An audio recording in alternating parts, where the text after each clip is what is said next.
Good evening, everybody. This is Lisa Fiorenzo coming to you live from The Observer, theobserver.com.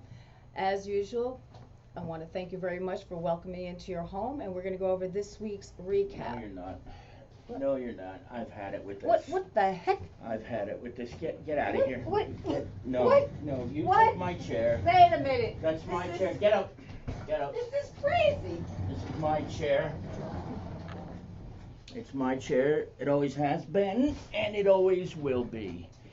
So you're all probably looking around and wondering what is going on right now. But we're going to pause this real quick, and we'll be right back. Now, that is much better. Hi, everybody. It's Kevin Canessa. And some of you are probably watching this and wondering what the hell is going on. He just left a couple of weeks ago. Went on this grand old tour and said goodbye to everybody and wrote a goodbye letter in the newspaper. And now he's back. Let me just kind of explain a little bit what happened over the last couple of weeks. It's been a whirlwind, to say the least. I think many of you know I was offered a position with the Jersey Journal, and my first day was September the 13th, 2021, 2 weeks ago today. And it was a very, very enticing opportunity, but it just didn't work out. And I realized that very, very quickly in my time there that I wasn't a good fit, and I didn't really enjoy what I was doing. And the seat that I occupied was still available, and I spoke with Lisa and Bob, and the rest, as they say, is history. But I want to say this, because it's very possible that some of the folks who I did work with at the Jersey Journal are watching. And I am very grateful to every single one of them for having been given that opportunity. That's where I started in this business back in 1992. I was a senior in high school, and I was a stringer covering West Hudson with Peter Weiss.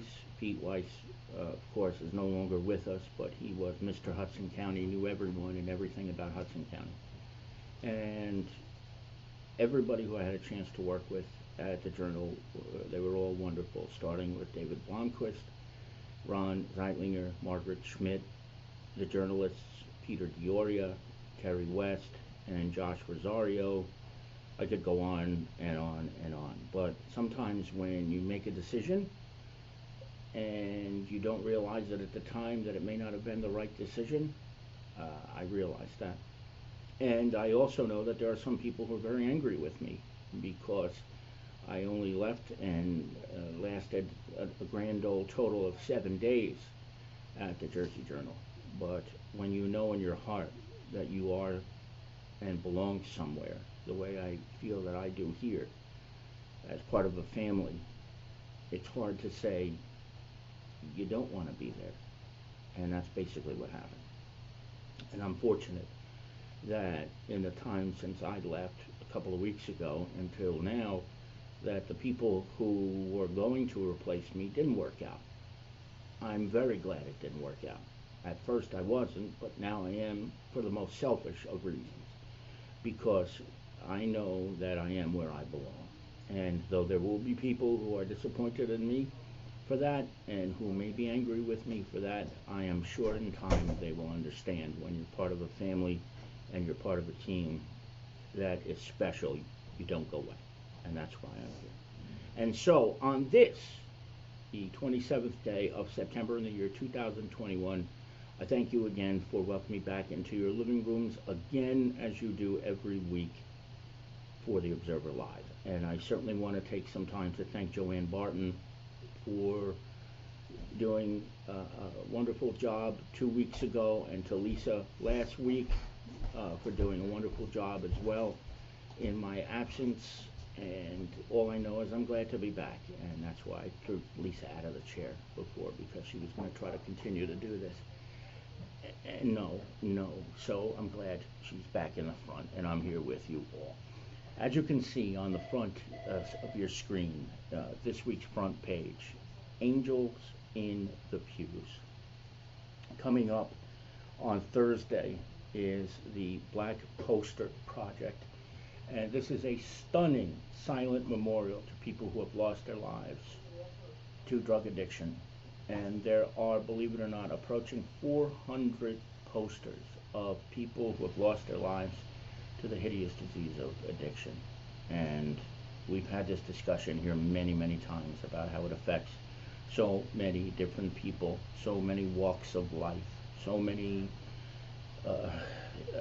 the most diverse group of people I think you'll ever find are addicts. There's just no model for what an addict looks like. And on Thursday at St. Stephen's Church, these posters will be in the pews, and people will have the chance to walk around and to read the stories of so many people who have lost their lives to addiction and a sickening and a hideous disease that it in fact is. So I hope you'll read the story and then check it out on Thursday. It's at St. Stephen's. They are the sponsors, but they are not running it. They are the hosts, I should say, I guess would be the best word. Father Joe Mancini, the pastor, opened up his church, but this is not just for Catholic people, it's for anybody who has any sort of concern or care for somebody who may have lost their life to addiction, and unfortunately that's almost every single one of us. So check that out on page number 1. On the bottom of page 1 this week, the new Whit Pen Bridge is opening up on Friday. I'll tell you what, I didn't think this was ever going to happen. 10 years ago, this project began. 2011. Can you even imagine that? It's been 10 years since they started the new Whit Pen Bridge, but it's finally set to open on Friday of this week. This is a monumental day in the world of transportation in New Jersey and in this area in particular, because that old bridge was scary. If you've ever driven on it, you know how narrow it is. The lanes are only 8 feet wide. There's 2 in each direction. There's no center median.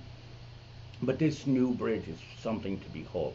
Now, the whole project isn't done yet because they still have to do the Fish House Road exit and some of the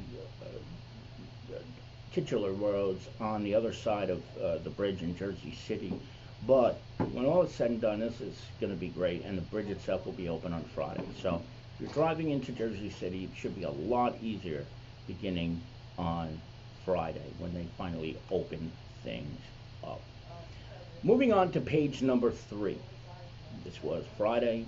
I think a lot of people were aware of it, that there was a stabbing at the Walmart in Kearny. George King, the chief of the Kearny Police Department, tells us that when the call first came in, the Kearny Police Department was told that there was a shooting at the Walmart. Now, I was on my way in, and I saw a bunch of police cruisers speeding toward the southern end of town, and I can only presume, because it was around the same time the call came in, it was for the stabbing. 2 guys got into a fight, and when all was said and done, one of them had a machete in his pant leg, pulled it out, stabbed the other guy, who was okay, thank God, taken to University Hospital and treated and released. But the suspect himself has been charged with a bunch of crimes, the greatest of which is first-degree attempted murder. You gotta have to wonder how somebody gets into a Walmart with a machete. It's got to be 2.5 feet long, 2.5 feet long. This thing was big, and I guess there are no metal detectors really to get into a Walmart, but I guess perhaps that's something that needs to be thought about in the future. To shop, folks, to shop. And a great job by the Kearny Police Department and the Detective Bureau in particular. They solved this crime very, very quickly, within 12 hours. The suspect, who actually escaped, was caught in Newark. So that was certainly good news. Laura Compton has a story for us this week about Oliver Pereira. Harrison boy's 12 now, was 11 over, I guess, in March, and he saved his family from a sinking vehicle while they were away in South Dakota. I want you to check that out. This is a great kid, a wonderful kid. Saved the lives of 6 people in frigid waters in South Dakota. So great job by Oliver. and he is a student of Washington Middle School in Harrison. And we certainly thank Laura Compton for bringing this to our attention. Same to Mike Landy, the principal of Washington Middle School in Harrison. Red Bull Arena, is it safe? My friend and buddy Ron Lear did a story about a meeting recently between Mayor James Fife and other law enforcement officials and some other officials in Harrison. You know, in the summer there was a big melee, and the Hudson County prosecutor was there, as well as the chief of the Harrison Police Department, David Stromolo, and a whole bunch of other things that happened as well at this meeting. Ron has a full recap of it, and I hope you will check that out in this week's edition of The Observer. So is it safe? It seems like it. There have been isolated incidents over the year, but maybe things need to tighten up just a little bit. Jim Hague has sports, including an athlete of the week. Not going to tell you anything about who the athlete of the week is, because if I did, then maybe you wouldn't pick up the paper. So pick up the paper, find out who the athlete of the week is this week. Jim Hague, always, this time of year is always fun with soccer, football, and all the fall sports coming into focus. And of course, as we do every week, 2 weeks of classified, 2 pages of classified. So if you need a job, if you need to get some work done in the house, if you're looking for a new place to live, plenty of apartments, job opportunities, and the like in this week's classified section. So that's going to do it for this edition of The Observer Log. I want to thank each and every one of you for logging on and for joining me and for welcoming back into your homes again. As we say every week, if there's anything that breaks over the course of this week, we will join you live. But until then, we will be back 1 week from today with another edition of The Observer Live. From the newsroom of The Observer and TheObserver.com, this is Kevin Canessa signing off for Lisa and Joanne and for everybody else. And we'll see you back here again 1 week from today. Good night, everybody.